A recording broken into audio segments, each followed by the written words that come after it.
We are live. Hello, everybody, and welcome back to Live Reality Games. And we are back to cover Survivor Angelica 2023, episodes 5 and 6. Took a little bit of a holiday break, but we're back and better than ever. Joining me, not with his camera on, he's having some tech issues, but he's here nonetheless, is Nathan. Nathan, what's going on? I've been in such mourning due to these last few episodes that, first of all, we've delayed them, and also now I refuse to show my face due to the raw grieving that's been going on here. Yeah, it was in your contract if I could get you back for this podcast that you didn't have to go on camera, right? Yeah, exactly. Well, we're here nonetheless. We're excited. We got two great episodes to talk about, and joining us is a great panel tonight. So let's start off. Let's start off with Ashley. Ashley, how you doing? I am fabulous. My Wi-Fi just cut out for a second, so hopefully that's not going to be an issue again.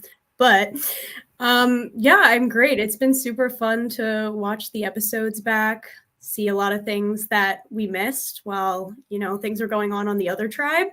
Like Nathan, it took me some time to work up the courage to watch some of the last couple episodes.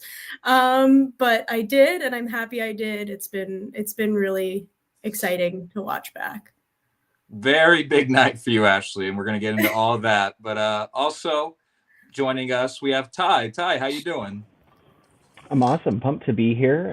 Excited to talk about it. I am blown away with the way that the show has come out, the work that Brett and the team have done to create this. Obviously, like the game is one part of it, but to see the way it's come out and the way that's all edited together has been awesome. So really enjoying it, and now loving watching it back and throwing shade in the group chat and all of that. It's it's a lot of fun. It's absolutely turned out. This has been a really fun season. The episodes have been very well produced. We're super impressed with it. And last but certainly not least, he was supposed to be on last podcast, didn't work out. So we're really happy you can join us now. It's Pat. Pat, what's going on? Not much. Happy to be here. Thank you guys both for having me. Same with Ashley and Ty. Great panel. So I'm excited to get into both the episodes. Really excited, to see how everything else kind of comes to unfold. It's been a great time watching it back. I was kind of, similar to Ashley. I didn't know if I was like excited to watch it back, because you never know how you're going to see yourself, because you view the game as one way, you feel yourself, in a certain way, and then you watch it back and it might look a little different. It might shock you, surprise you, make you feel something. But it's been a great, viewing experience. Talking to these guys outside of the game, it's been really cool. So excited to talk more about it. Pat, you actually bring up a really interesting point that I'd love to get from all three of y'all your takes about this, because there are other live reality games where you go play, there's not episodes. You play once the weekend or a few days is over, that's it. But you all know there's episodes from the start. You wait a couple of months for the episodes to come out. What's been the most surprising aspect for y'all watching it back?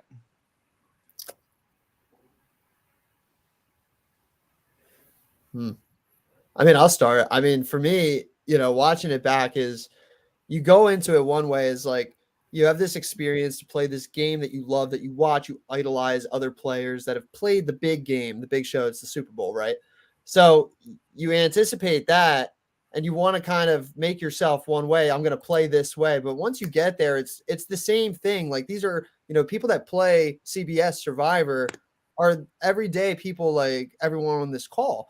So it's one of those things. So when you get there, the game's on. So it was kind of shocking to me and surprising to watch myself kind of go in thinking I was going to perceive myself as one thing, and seeing that you're really just your true self when you're out there. Because you'll see the way that I reacted to some things, and the conversations I had, and some of the, the moments that were highlighted for me, really showed like kind of who I am in a lot of these, different elements. So that was the most surprising, but at the same time, the most like cool part about it. Yeah, I think when you're out there, you kind of lose a lot of self-awareness, or awareness of kind of how other people are perceiving you, especially on our tribe. I think things were just so chaotic on the Loa tribe that like it was hard to tell where people stood, and watching it back and like seeing what people were saying when I wasn't around. It was definitely, I was not picking up on how, I guess, people were perceiving me or were perceiving other people in the game. And it's very different watching it back and realizing, oh, this is why this happened, or maybe this is why this person didn't trust me. So yeah, that's been very interesting to see people's perspectives, and it's very different than how I thought things were going in the game. Yeah, I think for me going out there, the biggest surprise was like the pregame connections and things that people had because I had none. It was a lot of East Coast people playing the game, and I did not have that. But my bigger surprise is like how little it seemed to like actually affect most of what happened in the game. It wasn't like it was just that's what happened, and seeing it play back and hearing how everyone's talking about it, but still, working on their own game. Just shows like what a great game it was that we all played, and what a cast and what a team we had out there that made this season what it was. It was so much fun to play, and now it's even more fun to watch back. Well, not even more fun. It's fun to watch back. You can't beat the feeling of being out there in person, but it is very much fun to watch back. So, Nathan, anything else real quick before we get into episode 5? Real quick, disregarding the actual like number of tribal councils, we have representatives from both original tribes here. Which tribe was more chaotic in its original rendition, Baka or Loa? That's easy, and it's not Baka. I would have to agree. We were very kumbaya to the point so where that was the thing that was starting to probably make people mad. It was like, where's the chaos? Where's the strategy at? Even though strategy can look like 100 different things, it was more chaos enthused. Definitely watching it back since we weren't there on the Loa tribe, but for me at least, in that sense, that original Loa tribe. And that may just be born out of having to go immediately to tribal council, and it was just clash immediately. So I would have loved to see, like, I wouldn't have loved to gone to the first tribal council. I'm glad that was somebody else was there. But if we were there, I wonder if we would have had a similar, like, what would have happened if we would have been similarly chaotic to Loa. And they put it on the record. I love chaos. Like that's a good thing. That's a good thing. Well, let's get started with episode 5, and we're opening up with not a great sight for you, Ashley. You're walking out.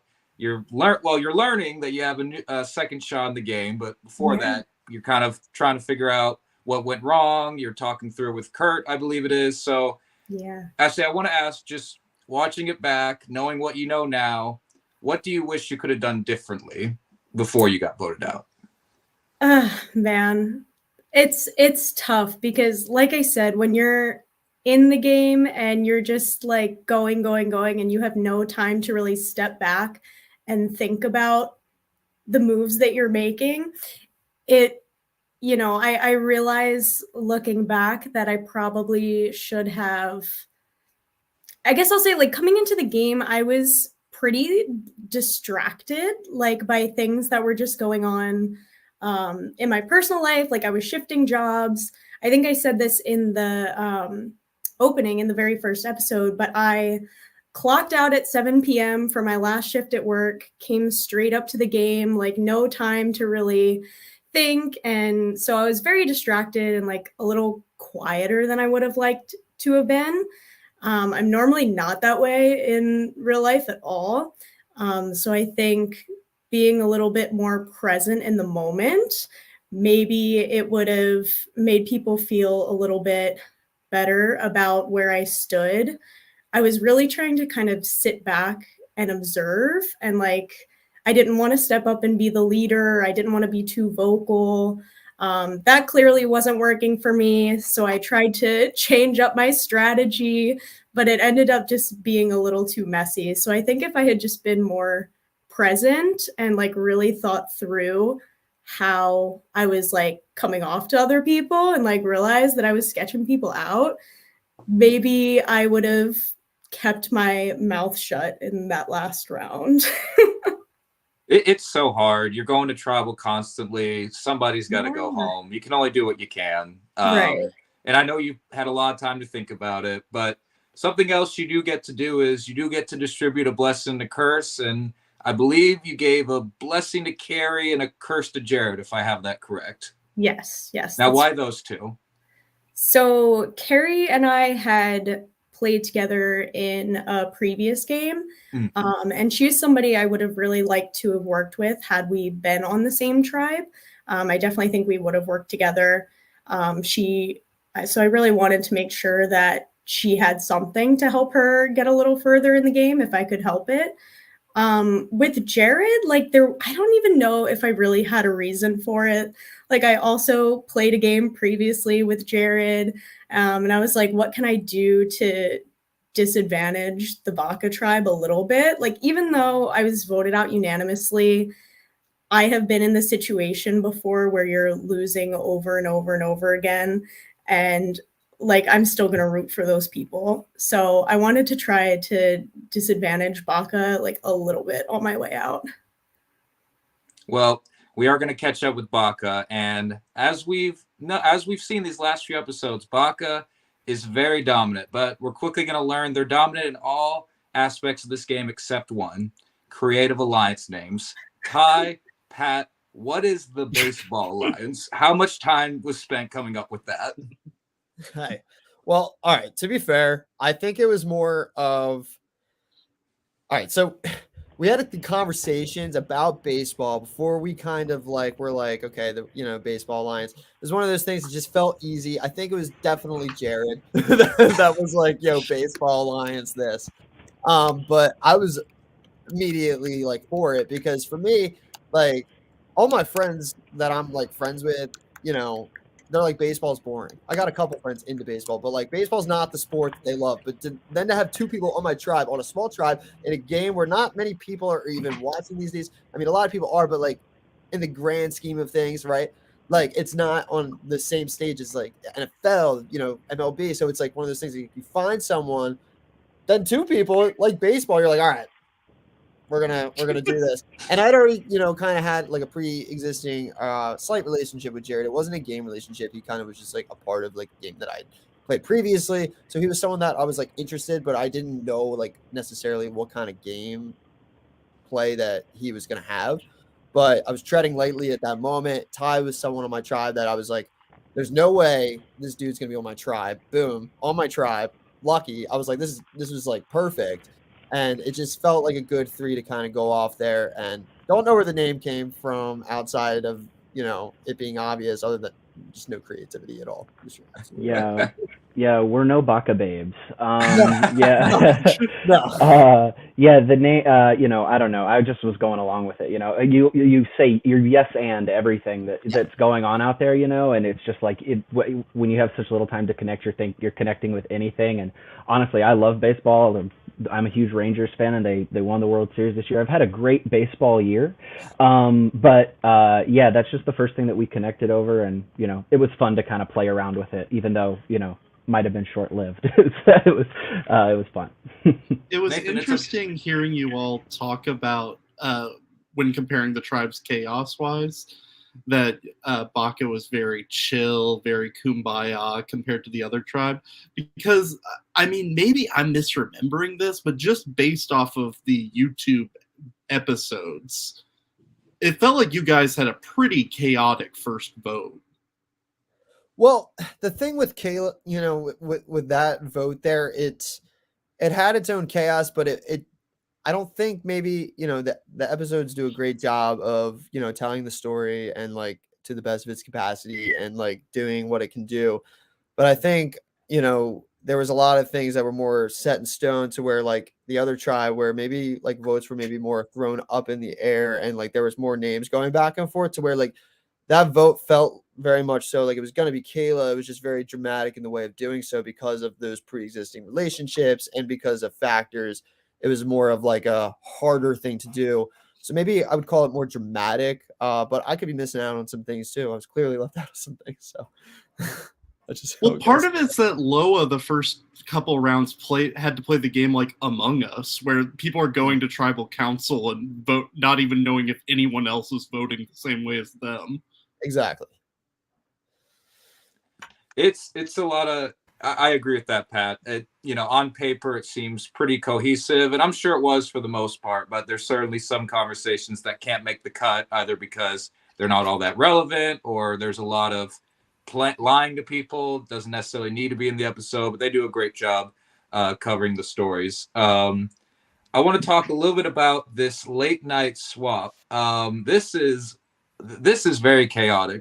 As someone who has been out there filming at night, first of all, filming at night is already hard enough. Now you're trying to do a swap. You're trying to move people from one cabin to the next. It's all very chaotic. So I want to ask y'all, well, first, just so I have it correct, how did the swap actually go? Was it just it was always going to be 4-3-4-3 with how the buffs were handed out? Was that how the swap was always going to go, or was it just completely random?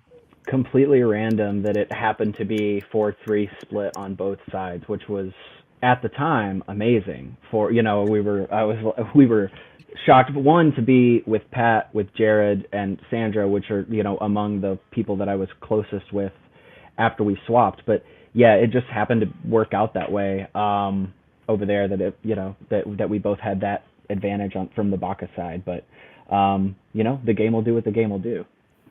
And Pat, you're not expecting a swap at this portion of the night. You're thinking you're either doing a challenge or the day is over.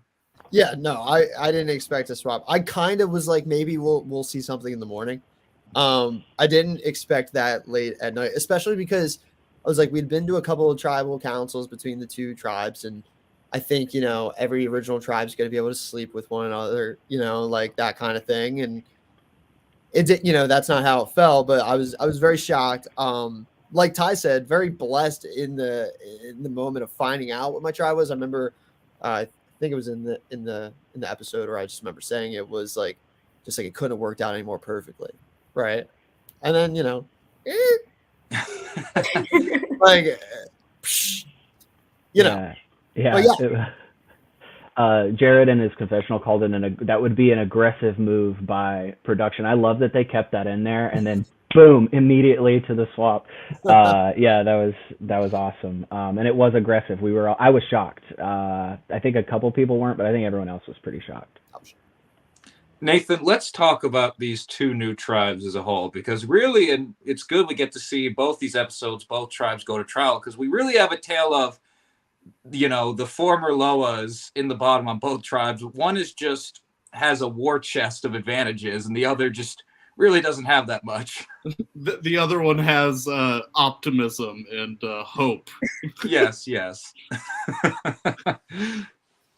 So running down the new tribes, now we do figure it out relatively quickly, so I'm not being too whiny here, but initially a lot of these contestants do look similar, so it's kind of hard to tell who was on which tribe. I was taking notes of, is that Matt or is that Jared?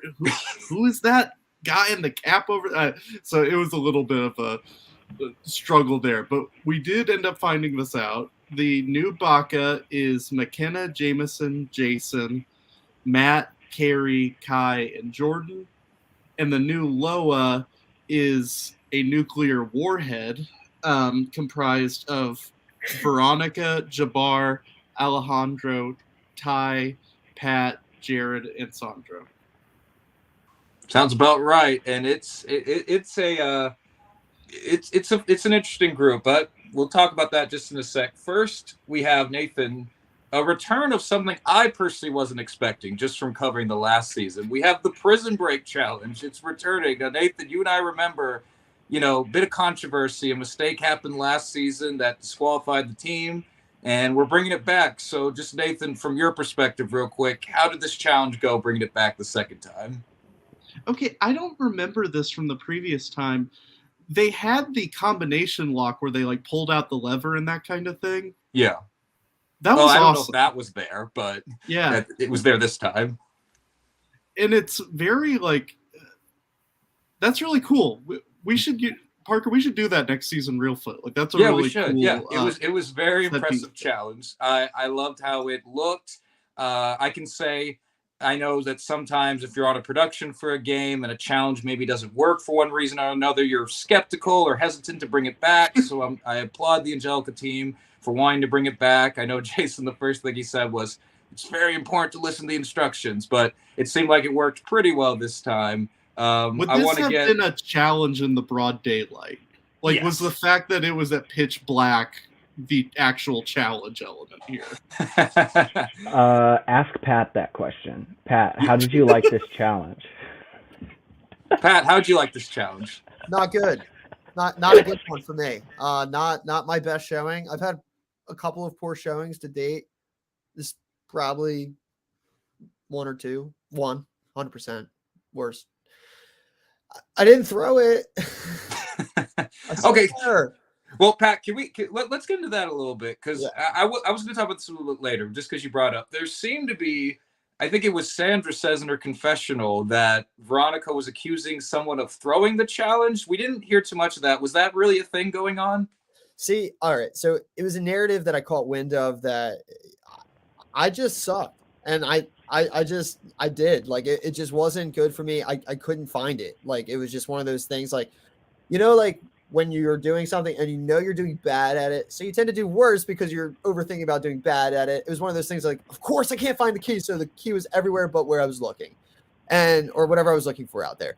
And I, finally grab it, I come back, and then, I catch wind that that's like a narrative. And, it's a little bit frightening, but then I lean into a point of like, I'm not thinking about exactly that because changing cabins, I'm trying to strategize with the new 3 people that are on my tribe. I'm trying to figure out like what we're going to do because we're going to tribal council. So I try not to dwell on it too much because I didn't really think it mattered if that narrative caught wind or not, because I didn't think enough people would find it a justifiable way to take me out.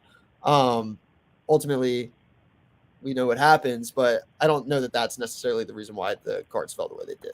But it was definitely out there floating, but I don't know how much. Really Veronica asked me on the way up to. Pat did so bad at the challenge, I didn't even get to go out there. I was the last one, so I didn't even see like what it was like.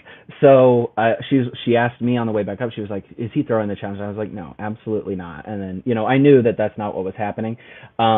But yeah, it was very dark out there, but I was just standing there, and I think I was hoping I was like, I haven't had to do anything. I got hot dogs. I had to play rock, paper, scissors. I'm just standing here. I was just like, I'm having a good time, just chilling. I'm like throwing up after like the lake challenge and like can't find a key. I was like, this is my worst nightmare. And there's even a time lapse in the episode. So if y'all were to just take a guess, how long did that challenge take?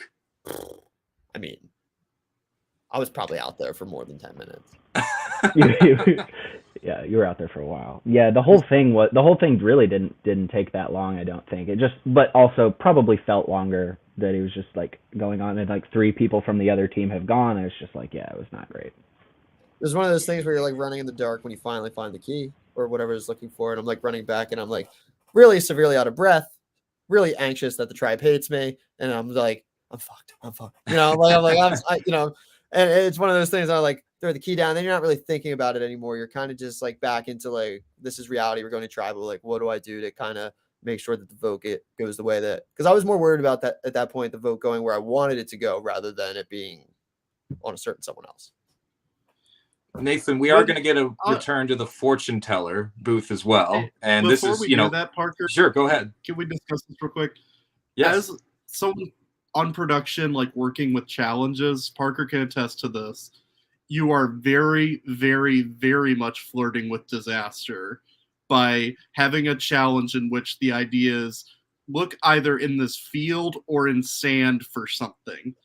And we've done this in Real Foot we've probably done it like 10 times. And I'd say like probably 7 out of 10 times we have had issues with this where pieces disappear, where someone just can't find it. Yeah. Am I lying here? No, you're being generous with that number.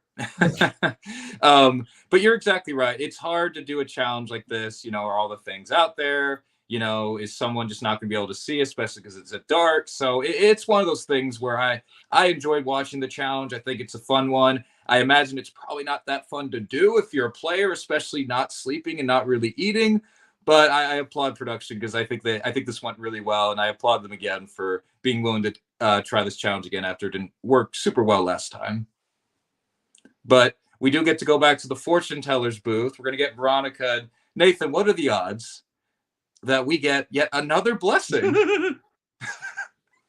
Yeah, I feel like a Jeff Goldblum in Jurassic Park, like with the camera, like, will there be any curses in this blessing and curses season? So out of a challenge from the other tribe. Yeah, she gets to sit someone out of a challenge from the other tribe. They said Which is it's pretty cool valid till advantage. final 6. Which Yeah, you can go to the doesn't make final a whole lot of 6 sense and to me. yeah, you could just sit someone out at the final 6, I guess. I was personally, first of all, her in there was hilarious. Like she came back and she was like, I was very dramatic in there, and y'all will see. And it lived up to it. Yeah, she was it was hilarious. She did not have a good time in the spooky cabin. But then I was shocked when she came back and told us straight up that that's what it was. Immediately going into a minority into this vote, I would have thought she would have held on to it, or like been, played it to where she could play, so like, I have an idol and you pick someone but me. But I think that, hoping that she could build the trust and we could use it was what it was. And just, I think at that time, we were all we didn't have a lot of time at all. You mentioned going to like switch cabins and stuff. We had like not very much time to talk strategy at all because we had to go get our stuff and move it. And so we're talking as we're doing it about what's happening, what's the vote going to be like. And it just, it got kind of crazy. Ashley, this particular situation doesn't involve you, but I do want to get your take as someone who you said, maybe you wish you didn't tell as many lies or be too honest in certain regards. Is being straight up with an advantage like this a good play from Veronica, or do you think she should have done something else? I think for the three of them, if they're kind of trying to give off the impression that like, oh, we're down in numbers, we kind of have to fight for ourselves now, so maybe coming clean is not such a bad idea. Also considering that there are, I guess, 4 people now on that tribe who have already been to the fortune teller cabin, it's probably in her best interest to come, at least for the most part, clean. Maybe she could have kept what the actual advantage was a secret, but I don't necessarily think it was a bad play by any means. Pat, let's talk a little bit about the strategy for this vote. Obviously, it's very chaotic. It's reiterated a million times that this is very straightforward. It's 4-3. So from your perspective, how does the vote ultimately land on Veronica? Yeah, I mean, it's as simple as we kind of said, and sometimes more than, I would say 90, any time when you are that certain, it's usually not good, right? And for me, I even had that thought. I was like, it's this easy, right? Something's off. But at the same time, I was like, just trust that it's going to work. Like maybe this is just good, So I was having, a thought going in my head of like, well, I don't want it to be Jabbar because 1, I think of those 3, Jabbar would have an idol. And 2, of those 3, I would love to work with Jabbar. Right. And I was telling Ty in the cabin, like Jabbar, I would want to be considered the most safe. So for us, it was kind of one of those things. Is it Alejandro? Is it Veronica? We were always leaning towards more Veronica. I know Jared wanted to go that way immediately. I wanted to go that way because of the narrative that caught wind that I threw the challenge. I didn't like that. So it wasn't like a personal vendetta, but it was more so like this is my justification, right? So I'm easily able to go with this. When she comes back, in hindsight, it could be a good move to come clean when you're fighting for your life when there's 3 people on the bottom, right? So if there's a world where Veronica and that narrative aren't associated that I was going on to, maybe I do try to go after Alejandro because I'm like, she was honest and I'm a loyal type player. Maybe I want to work, maybe there's a window there for me to explore. But I wanted her out so much at that point to where it just reinforced to me, okay, she has this. She probably doesn't have the idol then. So let's just throw it that way. Ty, how straightforward was it for you, Veronica, out of the 3? I felt the same way about Jabbar. I think he said it when he was on the last podcast that like we got good vibes from each other immediately when we were there. So I had no intention of doing that. Plus, he said he was being really cagey about the way the idol that he had. He said that he initially said that he had it and it was good for one tribal, and he played it, and then he told someone else I heard it a different way that he didn't play it. So I was confused about that, and then I was like, okay, maybe it is just a whole idol, so like we're not like whatever. So it was between Alejandro and Veronica, and we thought that they knew each other because I don't know if that's been talked about, but they showed up in the same car. Oh. So people thought that they knew each other. They came clean. They told us what happened immediately, and I did believe that they didn't actually know each other. I don't know if everyone believed that, but I did believe them. So it was just kind of between those two, and I just got better vibes from the gameplay from Alejandro and the way he spoke to me. Probably just both of them just fighting for their lives, but yeah, we weren't going to tell them who we were going for, but I think I guess it was too obvious who we were going for. Nathan, you never know how it's going to go in a game, with pre-existing relationships. Some people know about them, others don't. You never know how it's going to ultimately affect things. Oh, not at all.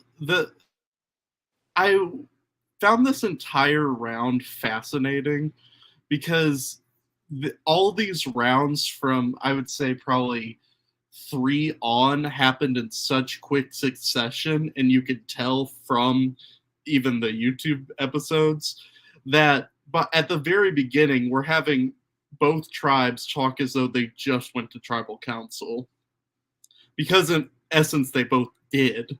And then on top of that, you have this chaotic thing where there's a swap, a challenge, and a tribal council all happening within like 45 minutes of each other. So all of that going through your head must make you just absolutely bonkers.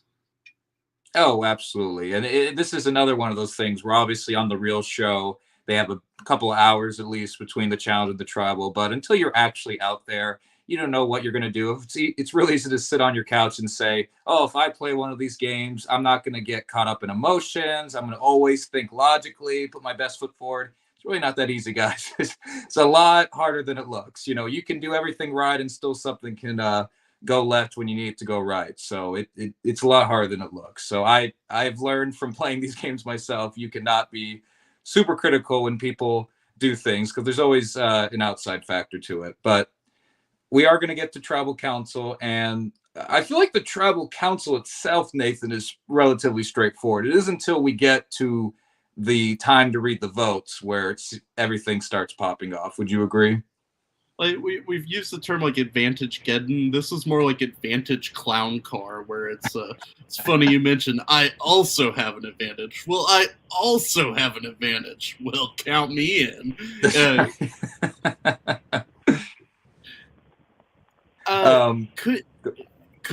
Theoretically, I wish we could have mapped this out. Could we have gotten a tribe selection where more advantages would have been played at one tribal council? Because this was utterly insane. Oh, Yeah. Absolutely. I mean, I had an extra vote. I wouldn't have had any way to use it there. I'm sure we could figure out a way if we're going to clown car the thing. I'm sure we could figure out some sort of way to for us to vote out Sandra or Jared or something with with the extra vote, or I don't know. But yeah, I think that's pretty much. McKenna has something, so yeah. I can't remember who else at this point has been. So, but yeah, no. Strange that there's not really been any curses so far out there, but yeah. There's one moment in the tribal council where Alejandro's face is hilarious when Jabbar says yeah, but I lied, I still have the idol. And he just kind of does that, and Sandra asks to see it. But up until that point, I was pretty calm, and then right as that happens, I think you see the rest of our body language kind of change. Okay, this is going to be a little more. We're already on our toes a little bit, but at that point I was kind of Jabbar's got an idol. I wonder where it's going to land. So we don't hear too much of it, the actual reason Pat goes in the episode. And what's even more interesting is Veronica goes to vote in her voting confessional. She says something along the lines of, I'm just doing this because this is the name I heard, even though she felt like, Pat, you were the one who was at least trying to have talks with their side of the tribe. So, Pat, can you provide insight into why it ultimately landed on you? Yeah. I mean, I think, right? I mean, for me, I've been told that, from maybe, the others that maybe I didn't talk to them gameplay as much. I think Veronica maybe connected with me towards like right before the vote, like the most of maybe just from like a social standpoint, just from being like cool and, being homies at that point, playing the game. But I think, it landed on me. I think there might have been a head nod at tribal council in a direction that like gave some things away that I've heard. I mean, I just think that they were lucky. They were lucky they got me out at that time. I was going to keep going, you know, but yeah, no, all seriousness. I mean, it landed on me. I didn't expect it. It was a total blindside.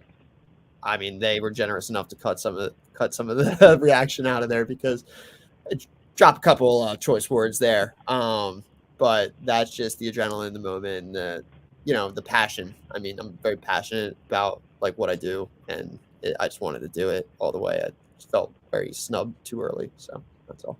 Well, and I won't speak for Nathan, but I mean, I like the passion, and I won't speak to anything you might have said to anybody or anything like that, but I enjoy the passion because it was clear you wanted to be out there. I mean, I'm sure production knew that, they saw that, they probably felt bummed for you. So you don't have anything to apologize for being passionate about. You wanted to be there, and that's a hard way to go out, getting idled out. Right, and like mind you, like that was the first game I ever applied for. I played another game like before that, but I applied to Angelica first. But it was like a 1-day game, and it was just a different environment. So this felt like I was really just like out there surviving for like more than like a period of time, like more than like 12 hours. Like it's overnight, all this stuff. So I really just wanted to play the game like it was like my shot to like go out there to see like what I could really do if like I was in that type of environment. And I think that it wasn't that I was upset about the move, because if I was watching, I would have been like, that was awesome, right? But when it's on you, it's one of those things where it's like, I had so much more left in the tank, and you never go in thinking, you're going to make, you're always like, I'm going to at least make, you want to at least make the jury. You know what I mean? Like, that's just like my, I always want to at least make the jury. I want to be a part of like the rest of the game, and to be like out like that. It sucked, but it was a good move by Jabbar there, and his social readings were on point there. Nathan, this move is so fun to watch from a viewer's. Yeah, go ahead, Nathan. I was utterly floored by this. I don't know why I thought this, but I thought Pat had like Edgic protection. Like, those people on every season where you're like, okay, they're probably at least making it like midway through. And this was a real like shock to me. I did not see this coming at all. Little inside scoop here, like Jason has been trying to set Pat up in the round before to talk to us, and I assumed it was because he probably makes it really far, because that's the only thing that makes any sense to me, and I was completely surprised. I was surprised too. I was too. I was definitely blindsided there. And it wasn't, because I thought I was like in this like big controlling like power position. It was more of, I just felt like I was in a really good spot, and you can really feel yourselves in these games. Like you can kind of know, you can get totally blindsided, but then there's some times where you like your gut, right? And like, I didn't have that gut feeling. Like I didn't have like that. It's me. Like I really thought that if that idol was played correctly on who we were voting for, that it was 100% Jared, maybe Sandra. Definitely expected it to fall on Jared just because of his maybe perceived threat level, preconceived, notions about like people that he's played with before, like how he's a good, strong player. He's always going to make the merge probably. You know what I mean? Like he's someone who's just like a really good player. So I thought 100% it's going on Jared, right? So I wasn't even that worried. And then it said my name, and I was like, rest in peace, man. Like that's just how the cookie crumbled, man. Ty, you're sitting there. Jabbar correctly plays the idol. He does as soon as he says who he's playing it on. You're hearing Veronica does not count. Where do you think the votes are going in your position? My hope at the time was this is either Sandra or Jared. My hope was Sandra just because we had connected the least at that point. Nothing against. At that point, there's nothing against anyone you're voting for, right? But just hope. I was just hoping not me or Pat, honestly, at that point, because we had connected and had the deepest conversations that I had had with anyone at that point about where our head was at in the game. And he was kind of the glue between Jared and I of like connecting that, which I talk about more in the next episode. But, I'm hoping at that point that it's one of those two, and then, devastating for the game and just to lose an ally that early. Well, we're going to close the episode out. And one thing I love about Angelica is how much the production is connected to the cast. I love how Kurt ends the episode with a shout out to your band, Pat, on Spotify. That was very cool. Pat, tell us a little bit about your band. I want to hear more about this. Yeah, I mean, I don't know if the audio is picking up, but I play in a band with my roommate. He plays in another band. They're rehearsing downstairs right now. That's why I keep going. You're good. We don't hear it. Good. I mean, you guys sound good. But, it's just fun. I play in a band with like my best friends, and we play, and we've been doing it for years. And it's just something like playing these live games. It's just like another hobby that I enjoy doing, and something, I've been doing for a while. So yeah, I love to play. What kind of music would you describe? What genre? It's like indie rock, right? Like, it's just like alternative. I mean, for fans of like maybe like hear a lot of like Kings of Leon, Young the Giant, like early Coldplay stuff, but then like newer stuff, like try to stay up with the kids, like 1975, like all that good stuff. So just try to be as versatile as possible and just like kind of do whatever feels right. Nathan, I think we found our new raised laughter from last season. I think every episode should just end with a piece of a song from Pat's band. What do you think? Hey man, I'm with it. Totally down. Let's do it. Well, Nathan, anything else about episode 5 real quick before we jump ahead? This is kind of leading into episode 6, but it also is episode 5. Ashley, I'm curious what the vibe was like. You get to Purgatory. What was that whole experience like? Honestly, I had a ton of fun at Purgatory personally.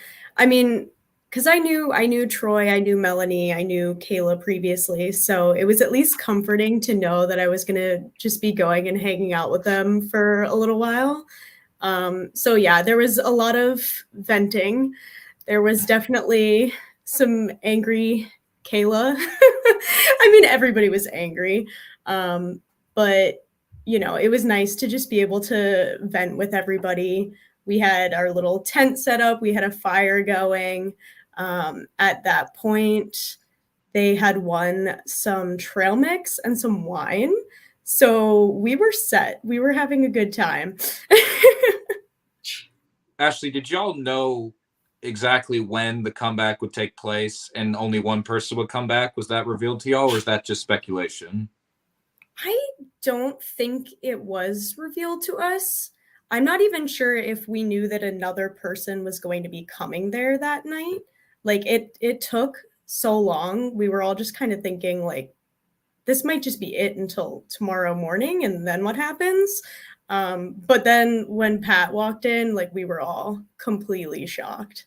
Like we were not expecting to see Pat at all. So it was definitely cool to be able to watch that tribal council back and see how that unfolded, because we knew something big must have happened. And of course, we didn't know that the swap had happened at that point. At least I was kind of speculating that the swap was going to be in the morning. So we were kind of in the dark, just chilling. Literally and figuratively. Pat, I do want to ask you, because we don't get to see in the episode, you're obviously, in a very high state of emotions, just getting blindsided. You're going to Purgatory. How was your Purgatory experience?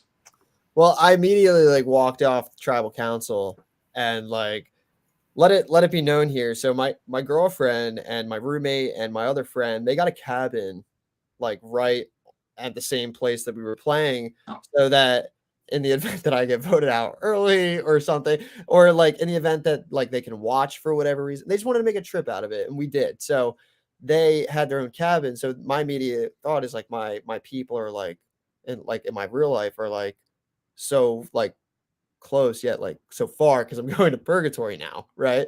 So immediately I like say in the camera, I remember I'm like, I don't want to like go there. Like I don't want to even go to purgatory. Like I'm not gonna win the battle back anyway. So like whatever, you know?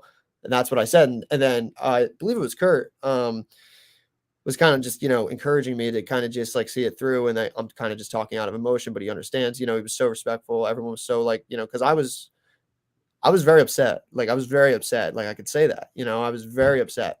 And he was able to see that through and see it for what it was, and was able to encourage me to kind of, you know, walk back. And so I walk back, and the first thing is I hear is Kayla is just cracking up because it's me, right? And I let it be known, I love Kayla. Kayla is one of my like, Kayla is like out of meeting like probably over like 50, 60 people through these like games. Like Kayla is one of my best friends, right? So like we were able to talk about it afterwards, and it was like kind of one of those things like haha, but hug you, I love you type thing. Because I, you know, I backstabbed her too. So it was one of those things to be able to kind of like talk to her and kind of like dish it out there and be able to talk about that, because, you know, I still obviously wanted to be in the game, but I had this slight like relief of like, at least I can like kind of tell Kayla like why I did what I did and why like I had to do what I had to do. So I was able to kind of do that. I'm, you know, really, really close with Troy. Troy is like one of my best friends too. So like I like was able to like kind of talk with him, and like Mel was really like encouraging. You know, Ashley, everyone there kind of just welcoming me, letting me know that, you know, it is what it is. And we're here. We played some Survivor trivia, which was really fun. Murdered that crap. I got that one on lock. Had a little bit of wine, which was fun. And I had an awful night's sleep though. It was terrible. Because like once everyone goes to bed, it was like one of those things like I'm still awake. Like I can't, you know, the adrenaline's still kind of going because I didn't really have anything to kind of go off of there. Then I woke up, and then it was like, you want to battle back? And I was like, we'll see how this goes. not known for my comp skills is what I'm kind of referring to here. Do I want to battle back? Yeah, I don't know. Can we trivia back? Like, yeah, let's do a trivia. Ty, you're going to start us off with episode 6, actually. And you have, I think, a pretty interesting confessional. Foreshadowing, we'll have to see. But first, a bit of a two-sided question. First, talk a little bit about how you tried to regroup after losing Pat. And then second, I want to hear what made you start to at least think about taking out Jared. Yeah, the first thing to regroup was just, okay, we're a 3-3 now. The only way that I feel like we're going to be at an advantage was, one, because I have an extra vote, and at this point, Sandra and Jared both knew that I had that extra vote, and I was lying. I was truthful with them and Pat about what it was when we switched. So I knew I had that. So at the very least, if like it was someone that was definitely going to work with them, we could tie it and go from there. As far as like tribal lines goes.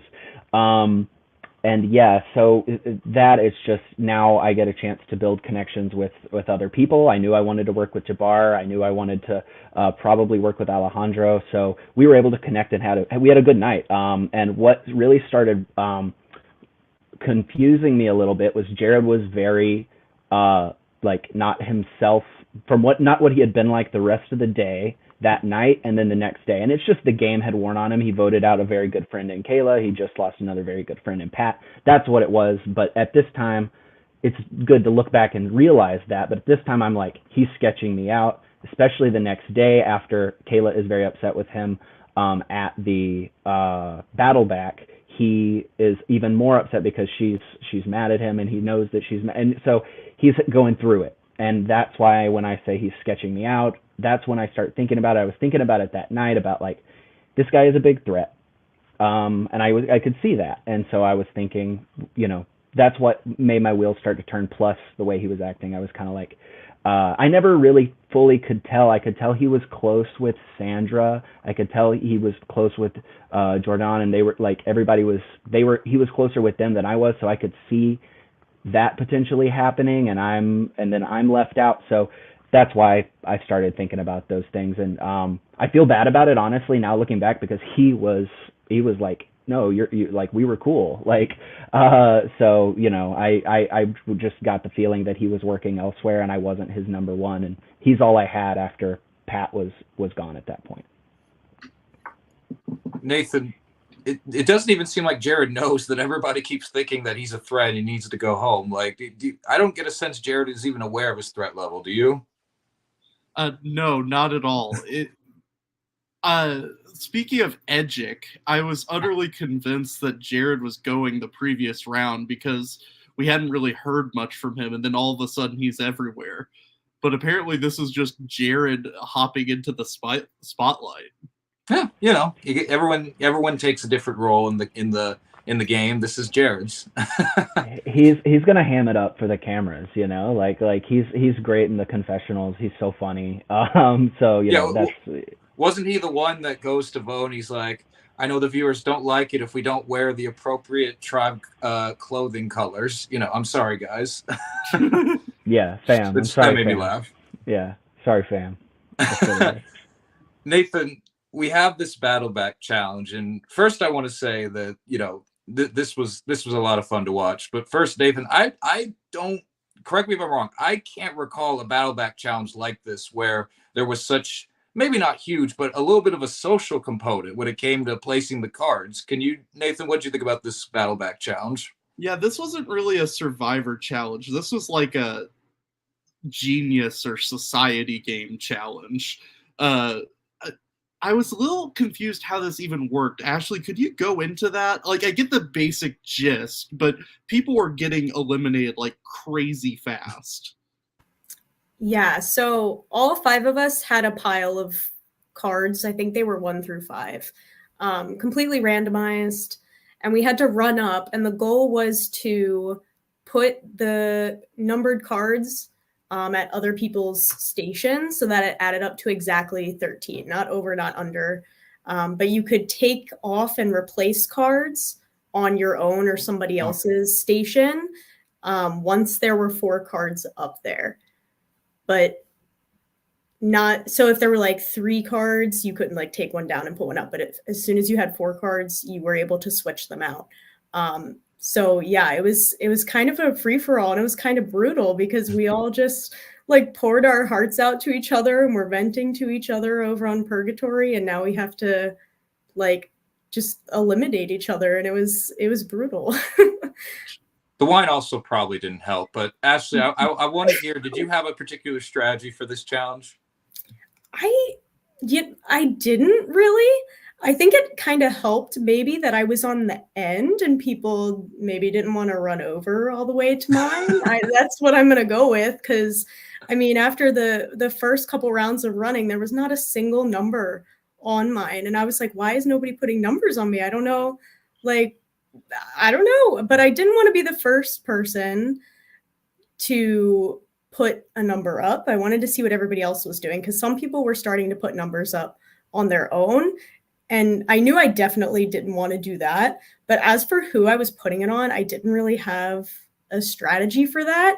It was all about the math. And I was counting like 2-3 times before I would switch out a number to make sure that I was counting correctly, because that was my biggest fear. This also seemed much more physical, because I'm hearing Jason read the instructions. It's card based. There's some math, mental strategy, sure, but that run, I mean, I'm sure it's not the longest thing in the world, but that seemed like a pretty long run just to go back and forth. Am I wrong on that? No, it was a pretty long run, and it went on for a lot longer than obviously it appears in the episode. I felt like I was running back and forth for ages. Like I had woken up literally when they came to get us for the challenge, like was not prepared. I had 4 glasses of wine the night before, and then they were like, now we're gonna run back and forth for like 20 minutes. And I was like, this is great. I'm ready. Pat, I know you said you're not necessarily known for your challenge skills. When you hear this challenge, is this one you're excited for, or you're thinking this is not in your favor? Oh, completely petrified. I didn't even know what the game was till it was over. Like, I didn't even know what the hell I was doing. I'm serious. So he explains the rules, and I'm like, okay, let's do it. Right. So something with a 13 and like try to like I was more worried about like seeing like at first like I wanted to run out there first, grab the first piece so that I could turn around, see everyone behind me and kind of see where they were going. So I was kind of like going to get there first, grab whatever I wanted, and then kind of let them kind of go. And then I'm like, all these people are going like everywhere, and I'm like, I don't understand this, right? So kind of have some like brain fog. I feel like this is the kind of game where like if I played it like 3 times, I'd probably be really good the 4th time. I kind of just needed to see it visually, and it was one of those things where I had never played that kind of game before. I, you know, was like I knew it was kind of over when it started type thing, so I was kind of just let's see what I could do. Then the first person goes out. I might be second or third out. Don't really recall, but I remember like the first person goes out. I'm like, all right, we're down 4. I was like, all I got to do is kind of just like maintain like my. So maybe I was like trying to protect my own thing, but then I was like, well, this isn't going well for me, and it didn't go well for me. Nathan, if I'm a production member putting up this challenge, and it didn't necessarily play out this way in this specific episode, but I'm almost getting coconut chop vibes. Do you kind of get what I'm getting with that? Like people could work together almost and try to kick out the people they don't want to be in the challenge?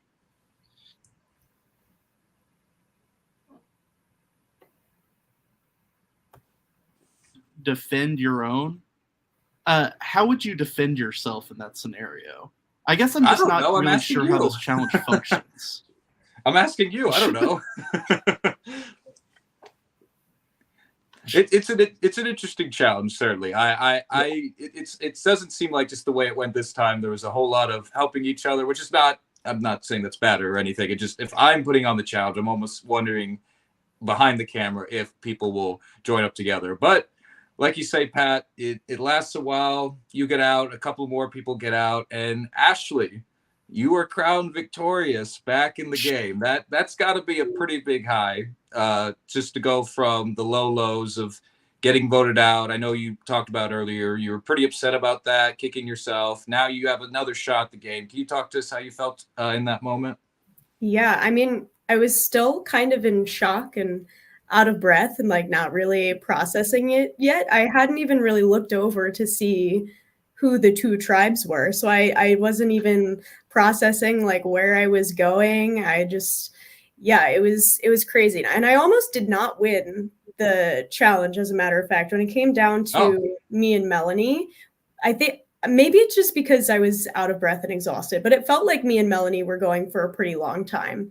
Because it really just came down to who was going to pull a 4 or a 5 quicker.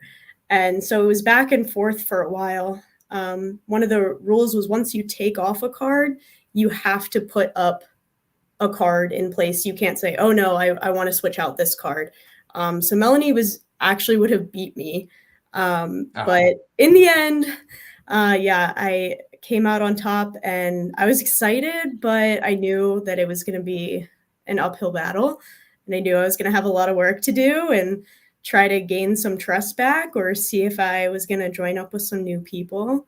But yeah, I was just excited. I came all that way. So I was happy that I got a second shot to try and fix my mistakes. Well, not for nothing, you do get an immunity idol as well. Yes. Which, we cover the YouTube seasons that they've been putting out. And last season, they had Chaz come back who didn't get anything, but there was speculation he did. I'm wondering if they tried something different this time. They gave you something, so that's really cool. Ashley, you're also in a really interesting position because you technically are in the middle. I mean, yes, they can just vote you out, but you're technically in the middle between a 3 and a 3. And the 3 of your original tribe mates, they all voted you out. So can you walk us through just what your immediate thoughts are upon joining this new Loa tribe? Yeah, I mean, I knew it was going to be, I was probably going to be in the middle, and I knew I was going to be in a lot of conversations and pulled in different directions. I mean, all 3 of them voted me out, so I couldn't really be angry at like any one person, and I was kind of trying to look at it as a clean slate, and I could understand that they were like a little suspicious of me. So I was really just trying to like not even maybe we should have talked about it a little more, but I kind of just said, let's just put this all behind us and like move forward. We barely even hashed out, what had happened in the previous rounds. And I was ready to just start with a clean slate. And I was hoping that I would be able to join back up with the Loa people. I was hoping to also get to know the 3 new people from the Baka tribe and see how I would be able to make my decision going forward. Ty, this is a really interesting spot for someone like you, because obviously I'm sure you're most rooting for Pat, but if Pat can't come back, Ashley is Ashley the worst person you were thinking could come back? Is Ashley not as bad of a choice to come back? What are you thinking when Ashley comes back? Yeah, the only my only thoughts for wanting, who I was rooting for in the battle back was Pat, because he was an alliance member, and I would prefer not to see Kayla because I had voted her out. I felt like she was more mad at Jared and everything with that, so like it wouldn't have been the worst thing. So I was like happy to try and make a new connection. And then, getting Ashley turned out to be amazing, because Ashley is a puzzle queen, as it as it turns out. But yeah, coming into it, wasn't rooting for. As soon as Pat was out, I was like, well, let's see how this goes, because it was it was a very interesting spot we were in, and I also knew at this time that but that extra vote I had was just burning a hole in my pocket. I was ready to get rid of it. I was like, it's more trouble than it's worth. People are going to think it's something worse. Or think I have an idol, or think I have something really bad. So I was just trying to get rid of it. So that's my whole thought at that time was like, all right, where is Ashley going to go? I didn't really believe that everybody had voted. I don't even remember if I knew it was unanimous, or did we talk about that, Ashley? I don't remember. I assume that it must have been brought up like while I was gone, but I don't know that I really discussed it much when I came back onto the tribe. I don't remember. Yeah. It was it was a very interesting spot we were in, for sure, with Ashley in the middle. Well, we're gonna get to also the blindfolded challenge. This is obviously a classic. Nathan, I want to get your take on this. Is this like top 3 most classic live reality game Survivor challenges, this blindfold game? Because every game does it at least once. I adore this every time. I know, and there's always one person who just cannot handle being blindfolded and starts yelling at the collar, and it's always so much fun. And it's especially fun. I almost got myself in trouble earlier, like at work. I was watching this challenge while doing like some paperwork, and like I just want to be like, Sandra, reach to your right there. Sandra's still out there searching for that piece of puzzle, for what it's worth. Yeah, it was hilarious. I was like, I don't want to be blindfolded. I was like, I'll do the puzzle, and I didn't want to be the caller either. So I was glad to let everyone else take that. Right. So y'all two weren't blindfolded, if I'm remembering right. Y'all were on the puzzle. Well, you guys are in basically the perfect spot in the challenge, right? Because if the blindfolded people are screaming not following directions, reason to vote them out, plus you're not uncomfortable with a blindfold. And if the caller blows it and they never even get to the puzzle, vote them out. So I think more people should start doing the puzzle. I think y'all have it figured out now that I'm thinking about it. Exactly. Yeah, it worked out for us this time, at least. Well, Ty, you mentioned it. Ashley, the puzzle queen, is so. Ashley, just talk to us about that puzzle. Did you just know that puzzle beforehand? Did you practice any kind of puzzle beforehand? Where did that come from? So yeah, I stepped up to do the puzzle for that one because I have done a very similar one in a previous game, and did come out on top for that one as well. I hadn't stepped up for any of the puzzles previously because I didn't feel super confident in them, but this one I felt like I could actually do. And especially just coming back onto the tribe, I needed to really prove myself and prove that I could be important to the tribe. So let's see. Nathan, sorry, hold on. Nathan, 3 seasons in a row, we talked about one tribe continuously losing, even through a swap. Loa was looking like that tribe, but hey, they at least got one win, so maybe they're not quite the losing tribe as the last couple of seasons we've covered. Yay. That was very enthusiastic. I can tell you really believe in them, don't you? Oh, 100%. Okay, it's a bit of a catch-22 because I like y'all's tribe, but I want to see you go to tribal again. So it's a tough thing. He likes y'all so much, he wants you to get voted out. Great. Yeah, exactly. This is like when y'all were rooting for me to get a disadvantage or to get a curse when I went out, just exactly. to see. We like you so much, we want you to get a curse in the game. Stay tuned.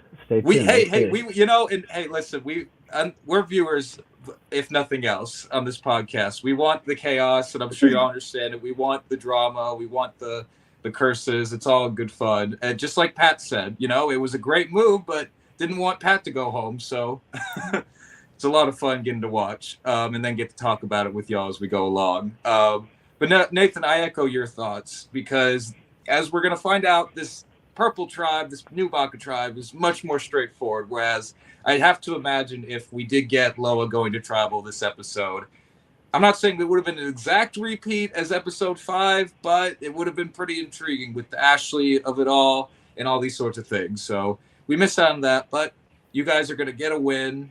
And you guys are going to also have to send someone to the fortune teller. So can y'all talk about why y'all made y'all's decision that way? Did we send Jordan? Is that who goes this time? Yeah, I believe so. Yes. I honestly, I don't remember. I'm someone, when I play these games, if there's like a small decision to be made of something like that, and I don't like have a particular agenda, I'm like, I don't even want to toss any name out there. Like, let someone else pick that little thing. And if someone's like, why are they sending Jordan? I'll let someone target themselves because of that. So I'm just like, I'm not even gonna talk about it. So I don't remember how we picked it. Probably, I would imagine Jared and Sandra were close with her, so they were the ones pushing for Jordan to go, I would imagine. Yeah, Is that I don't how you quite remember it, remember. Ashley? Yeah, I don't quite remember either, but I mean, I was fine with Jordan going because up until that point, a lot of the former Loas had gone. So why not give some of the former Bakas a chance? And like you said, there have been a lot of blessings coming out lately. Maybe it was time for a curse to come out sooner or later. You would think, based on the odds, but no, the fortune teller was feeling very generous. Also, at this point, we couldn't send anyone that had already been. That was also a consideration too. So it was based on the people that were over there. Like half the tribe can't go. Yeah. Nathan, have I gotten your take on the safety without power before? Because that's essentially what is given here. I'm fine with it. It's fine. My biggest issue with safety without power is the name. It's clunky as all can be. But that's not an Angelica issue. That's a CBS issue. So, what was it here? What did they name it? It was like the Magician or something? Am I missing something here? Well, it wasn't Safe Without Power. That's what I called it. They definitely named it something different. I think it just was called Leave Tribal or something like that. Yeah, they were all like tarot cards or like astrological themes. So yeah, it was definitely like the Magician or I don't remember, the Changeling or all the things like that. Yeah. Whatever it was, it's already better than Safety Without Power. Safety Without Power, 100%. I actually don't mind that advantage, but the name is a mouthful. It takes too long to say. We got to get another name for that at some point if we're going to keep doing it. That's my take on Safety Without Power. So we're going to get that, and then the new Baka tribe is going to go to tribal. There isn't too much to say here, especially because none of our panelists were at that tribal council, but I will say, Nathan and I were talking about this a bit backstage. I didn't quite get why Jameson was the one picked overall out of here. Can any of y'all provide some insight, maybe from conversations post-game, as to why Jameson gets the boot here? Yeah, I reached out to a couple people that were at the tribal yesterday just to kind of like get an idea. And I think what it came down to was obviously there's a Baka advantage there. Jared says something to the effect of like Carrie's going to go with them, but I think it was very much the opposite, that the Bakas wanted to keep Carrie and then thus keep McKenna too. So it was between Jason and Jameson, and I think Jameson was more of I think both Jason and Jameson are very much like social threats in that way. They're very, very, very likable, both of them. So it was just like, which of these threats are we going to get rid of? And I guess it just fell on Jameson rather than Jason. I know that Matt had played a game with Jason, so maybe there's the W know versus the W don't sort of thing there. But I don't know if anyone was pushing. I think it was just like, we love this guy, and that's why we kind of got to get rid of him right now. Bless you, Ty, for reaching out beforehand, by the way. Thank you. No, seriously, very much. Thank you. Because try to do a little research, yeah. Yes, and the, I follow the episodes, I personally miss it. But another factor here is, of course, the Carrie McKenna relationship, which some people know, some people don't, but it seemed almost like that kind of took at least McKenna off the table. Or, somebody, as long as you have somebody pushing for you to stay, then sometimes people are going to be like, oh, okay, won't do that person. Let's go for the person that nobody is pushing to stay. I think that's your philosophy in tribe swaps, right, Nathan? You and I have had this conversation before. As long as somebody's pushing for you, that's better than anything.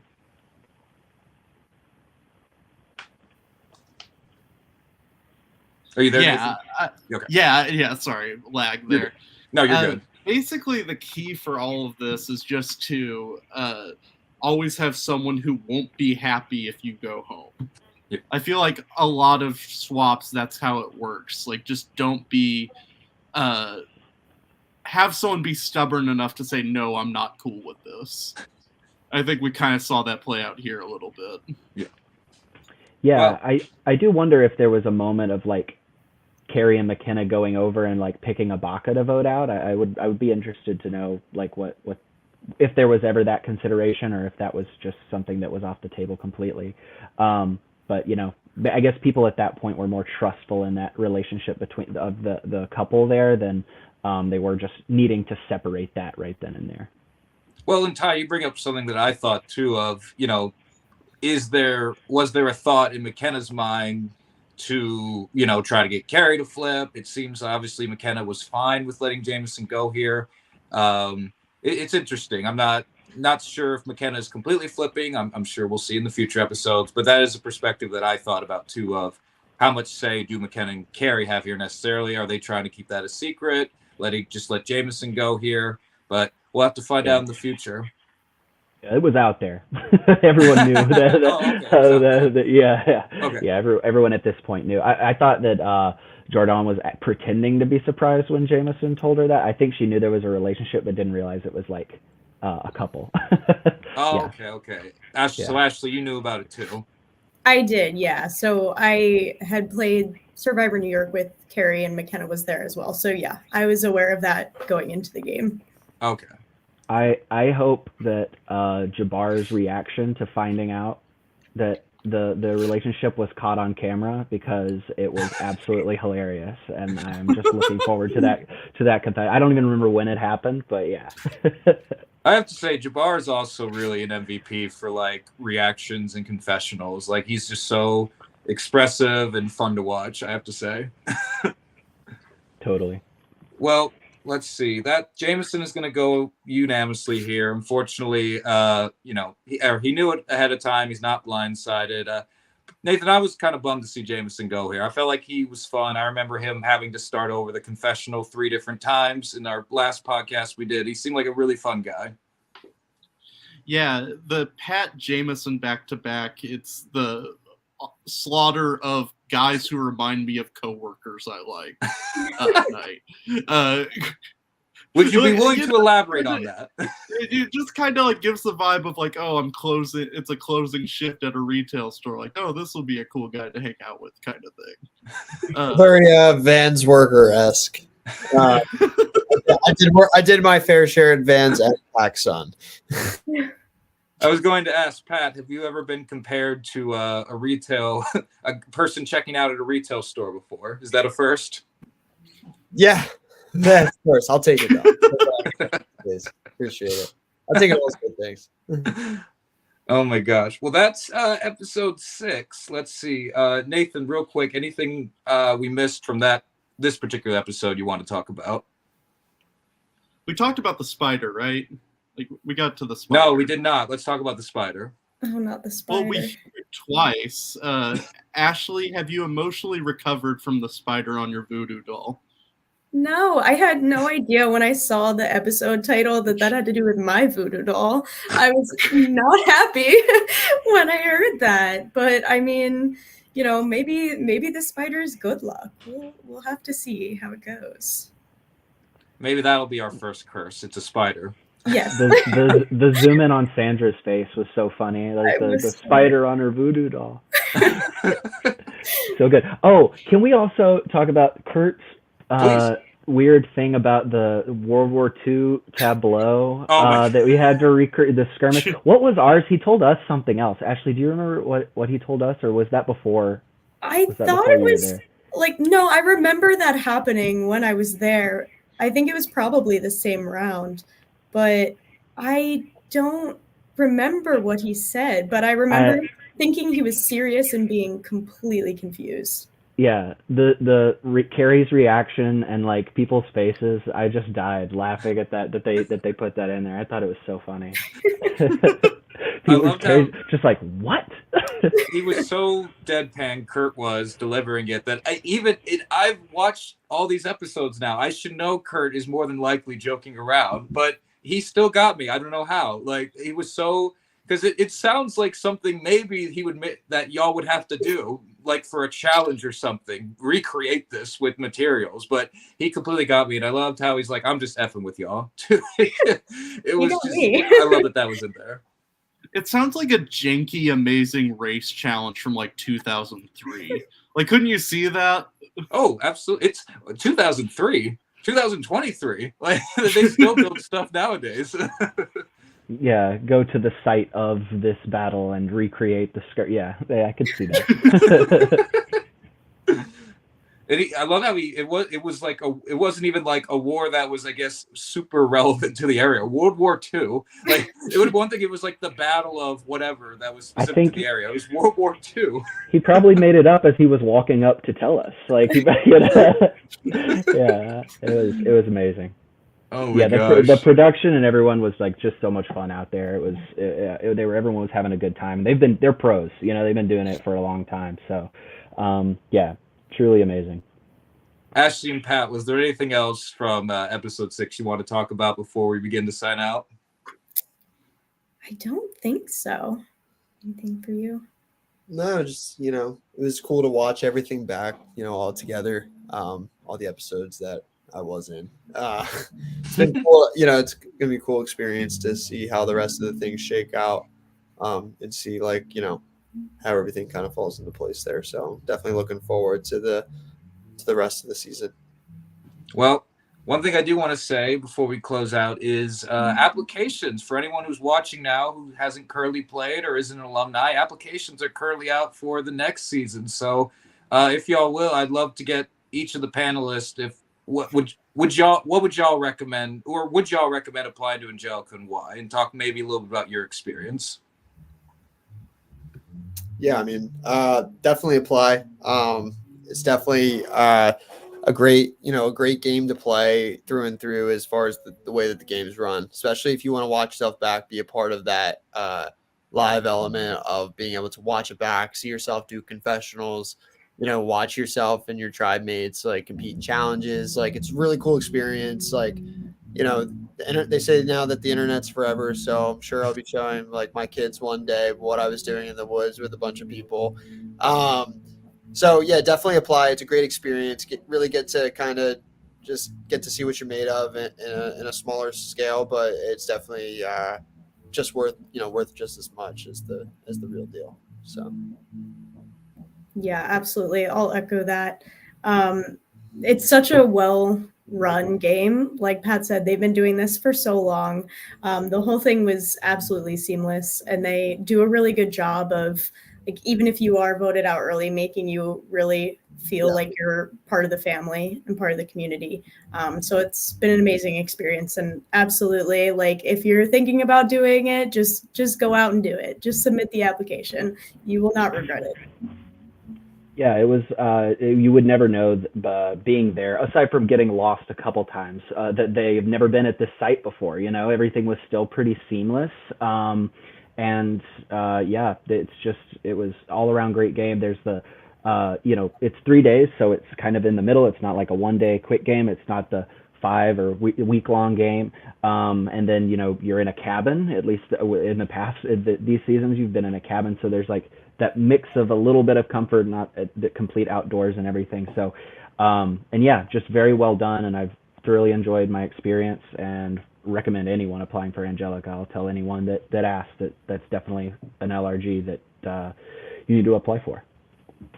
I also will echo that thought. I have not played, but just from watching it and getting to cover, it's a really well-run game, and I know the production team really puts their heart into it. But, oh, now we are rearranged.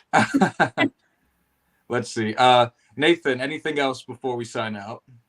Yeah, I would just highly recommend anyone apply, especially I know they're specifically looking for World War II enthusiasts. Yep. So if that is your demographic, be sure to apply. A bit of a programming note, the holidays were utterly insane schedule-wise for Parker and I, but in the future, we should be more regular with these. Yes. And the season is heating up in a big way, so I'm excited for the next few episodes.